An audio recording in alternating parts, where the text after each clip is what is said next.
श्री सुक्तम।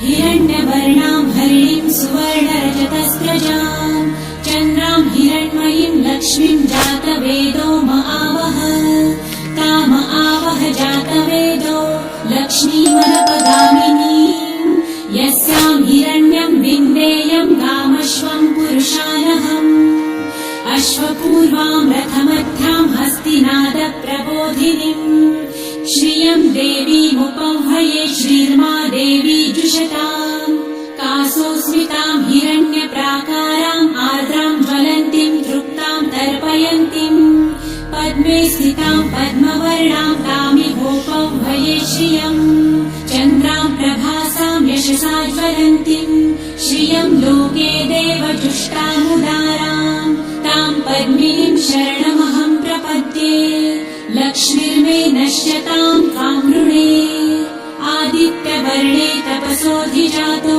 वनस्पतिस्तव वृक्षोऽथ बिल्वः तस्य फलानि तपसानुदन्तु मायान्तरायाश्च बाह्या अलक्ष्मीः उपैतु मां देवसखः कीर्तिश्च मणिना सह प्रादुर्भूतो सुराष्ट्रेऽस्मिन् कीर्तिमृद्धिं ददातु मे शुत्वपासामलां ज्येष्ठाम् अलक्ष्मीं नाशयाम्यहम् अभूतिं समृद्धिं च सर्वानिर्णुद मे गृहात् गन्धद्वारां दुराधर्षां नित्यपुष्टां करिषिणीम् ईश्वरीं सर्वभूतानां तामिहोपह्वये श्रियम् मनसः काममाकुतिं वाचः सत्यमशीमहि पशूनां रूपमन्नस्य मयि श्रेयतां यशः कर्दमे प्रजाभूता मयि सम्भव कर्दम श्रियं वासय मे कुले मातरं पद्ममालिनीम् आपसृजन्तु सिद्धानि चित्रितवस मे गृहे निज देवीं मातरं श्रियं वासय मे कुले आर्द्रां पुष्करिणीं पुष्टिपिङ्गलां पद्ममालिनीं चन्द्रां हिरण्मयीं लक्ष्मीं जातवेदो महावह आर्द्रां यकरिणीं यष्टिं सुवर्णां हेममालिनीं सूर्यां हिरण्मयीं लक्ष्मी जातवेदो महावह ताम आवह जातवेदो लक्ष्मीमनपगामिनीं यस्यां हिरण्यं प्रभुतं गावो दासोऽश्वान् विन्देयं पुरुषानहम् यशुचिः प्रयतो भूत्वा जिहुयादाजमन्वहम् सूक्तं पञ्चदशर्च च श्रीकामः सततं जपेत् पद्मानने पद्म उरु पद्माक्षी पद्मसम्भवे तन्मे भजसि पद्मक्षी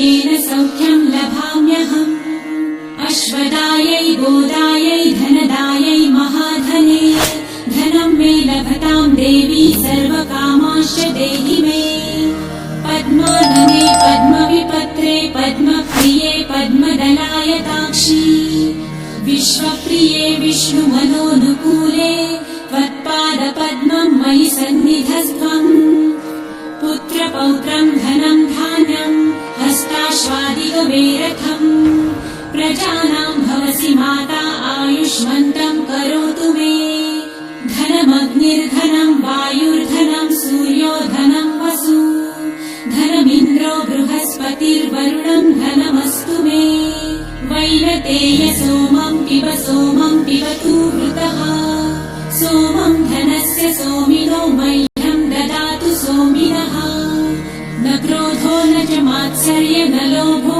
नाशुभामतिः भवन्ति कृतपुण्यानां भक्तानां श्रीसूक्तं जपेत् सरसिजनिलये सरोजहस्ते धवलतरां सुखगन्धमाल्यशोभे भगवती हरिवल्लभे मनोज्ञे त्रिभुवनभूतिकरी प्रसीद मह्यम् विष्णुपत्नीं क्षमां देवी माधवी माधवप्रियां लक्ष्मीं प्रियसखीं देवीं नमाम्यच्युतवल्लभाम् महालक्ष्मीं च विद्महे विष्णुपत्नी च धीमहि तन्नो लक्ष्मी प्रचोदयात् श्रीवर्चस्वमायुष्यमारोग्यमाविधाचोभमानं मह्यते।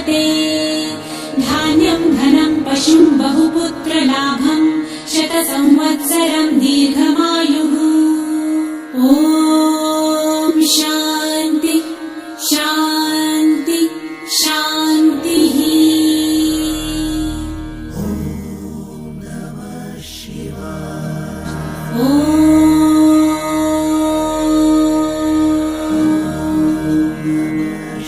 हिरण्यवर्णां हरिणीं सुवर्णरजतस्रजां चन्द्रां हिरण्मयीं लक्ष्मीं जातवेदो महावः।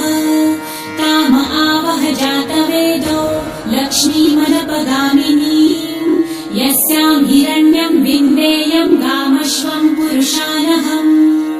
अश्वपूर्वां रथमध्यां हस्तिनादप्रबोधिनीं श्रियं देवीमुपह्वये श्रीर्मा देवी जुषताम्। कासोस्मितां हिरण्यप्राकाराम् आर्द्रां ज्वलन्तीं तृप्तां दर्पयन्तीं पद्मे स्थितां पद्मवर्णां तामिहोपह्वये श्रियम्। चन्द्रां प्रभासां यशसा ज्वलन्तीं श्रियं लोके देवजुष्टामुदारां तां पद्मिनीं शरणमहं प्रपद्ये। लक्ष्मीर्मे नश्यतां त्वां नृणे आदित्यवर्णे तपसोऽधिजातो वनस्पतिस्तव वृक्षोऽथ बिल्वः। तस्य फलानि तपसानुदन्तु मायान्तरायाश्च बाह्या अलक्ष्मीः। उपैतु मां देवसखः कीर्तिश्च मणिना सह। प्रादुर्भूतो सुराष्ट्रेऽस्मिन् कीर्तिमृद्धिं ददातु मे। शुत्वपासामलां ज्येष्ठां अलक्ष्मीं नाशयाम्यहम्। अभूतिं समृद्धिं च सर्वानिर्णुद मे गृहात्। गन्धद्वारां दुराधर्षां नित्यपुष्टां करिषिणीम् ईश्वरीं सर्वभूतानां तामिहोपह्वये श्रियम्। मनसः काममाकुतिं वाचः सत्यमशीमहि। पशूनां रूपमन्नस्य मयि श्रेयतां यशः। कर्दमे प्रजाभूता मयि सम्भव कर्दम। श्रियं वासय मे कुले मातरं पद्ममालिनीम्। आपसृजन्तु सिद्धानि चित्रितवस मे गृहे। निज देवीं मातरं श्रियं वासय मे कुले। आर्द्रां पुष्करिणीं पुष्टिपिङ्गलां पद्ममालिनीं चन्द्रां हिरण्मयीं लक्ष्मीं जातवेदो महावः। आर्द्रां यकरिणीं यष्टिं सुवर्णां हेममालिनीं सूर्यां हिरण्मयीं लक्ष्मी जातवेदो महावः। ताम आवह जातवेदो लक्ष्मीमनपगामिनीं यस्यां हिरण्यं प्रभुतं गावो दासोऽश्वान् विन्देयं पुरुषानहम्। यशुचिः प्रयतो भूत्वा जिहुयादाजमन्वहम्।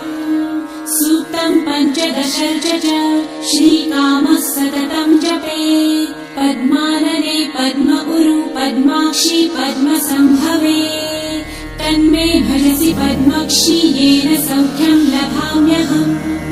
अश्वदायै गोदायै धनदायै महाधने धनं मे लभतां देवी सर्वकामाश्च देहि मे। पद्मानने पद्मविपत्रे पद्मप्रिये पद्मदलायताक्षी। विश्वप्रिये विष्णुमनोनुकूले त्वत्पादपद्मं मयि सन्निधस्त्वम्। पुत्रपौत्रं धनं धान्यं हस्ताश्वादिगवेरथम्। प्रजानां भवसि माता आयुष्मन्तं करोतु मे। धनमग्निर्धनं वायुर्धनं सूर्यो धनं वसु। धनमिन्द्रो बृहस्पतिर्वरुणं धनमस्तु मे। वैरतेय सोमं पिबतु वृतः। सोमं धनस्य सोमिनो मह्यं ददातु सोमिनः। न क्रोधो न च मात्सर्य न लोभो नाशुभामतिः। भवन्ति कृतपुण्यानां भक्तानां श्रीसूक्तं जपेत्। सरसिजनिलये सरोजहस्ते धवलतरां सुखगन्धमाल्यशोभे। भगवती हरिवल्लभे मनोज्ञे त्रिभुवनभूतिकरी प्रसीद मह्यम्। विष्णुपत्नीं क्षमां देवी माधवी माधवप्रियां। लक्ष्मीं प्रियसखीं देवीं नमाम्यच्युतवल्लभाम् महालक्ष्मीं च विद्महे विष्णुपत्नी च धीमहि तन्नो लक्ष्मी प्रचोदयात्। श्रीवर्चस्वमायुष्यमारोग्यमाविधाच्छोभमानं महीयते धान्यं धनं पशुं बहुपुत्रलाभं शतसंवत्सरं दीर्घमायुः। ॐ शान्ति शान्ति शान्तिः।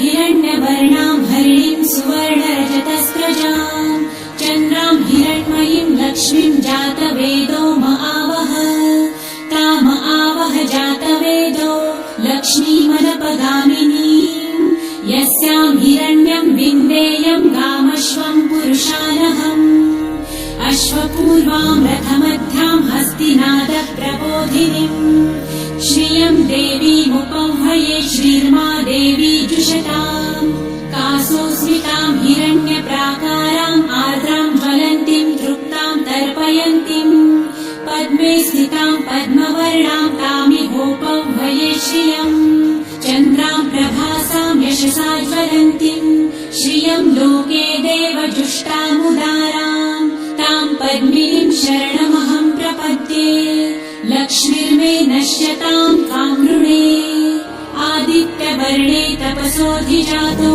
वनस्पतिस्तव वृक्षोऽथ बिल्वः तस्य फलानि तपसानुदन्तु मायान्तरायाश्च बाह्या अलक्ष्मीः उपैतु मां देवसखः कीर्तिश्च मणिना सह प्रादुर्भूतो सुराष्ट्रेऽस्मिन् कीर्तिमृद्धिं ददातु मे शुत्वपासामलां ज्येष्ठाम् अलक्ष्मीं नाशयाम्यहम् अभूतिं समृद्धिं च सर्वानिर्णुद मे गृहात् गन्धद्वारां दुराधर्षां नित्यपुष्टां करिषिणीम् ईश्वरीं सर्वभूतानां तामिहोपह्वये श्रियम् मनसः काममाकुतिं वाचः सत्यमशीमहि पशूनां रूपमन्नस्य मयि श्रीश्रेयतां यशः कर्दमे प्रजाभूता मयि सम्भव कर्दम श्रियं वासय मे कुले मातरं पद्ममालिनीम् आपसृजन्तु सिद्धानि चित्रितवस मे गृहे निज देवीं मातरं श्रियं वासय मे कुले आर्द्रां पुष्करिणीं पुष्टिपिङ्गलां पद्ममालिनीं चन्द्रां हिरण्मयीं लक्ष्मीं जातवेदो महावह आर्द्रां यकरिणीं यष्टिं सुवर्णां हेममालिनीं सूर्यां हिरण्मयीं लक्ष्मी जातवेदो महावह ताम आवह जातवेदो लक्ष्मीमनपगामिनीं यस्यां हिरण्यं प्रभुतं गावो दासोऽश्वान् विन्देयं पुरुषानहम् यः शुचिः प्रयतो भूत्वा जिहुयादाजमन्वहम् सूक्तं पञ्चदशर्च च श्रीकामः सततं जपेत् पद्मानने पद्म उरु पद्माक्षी पद्मसम्भवे तन्मे भजसि पद्मक्षी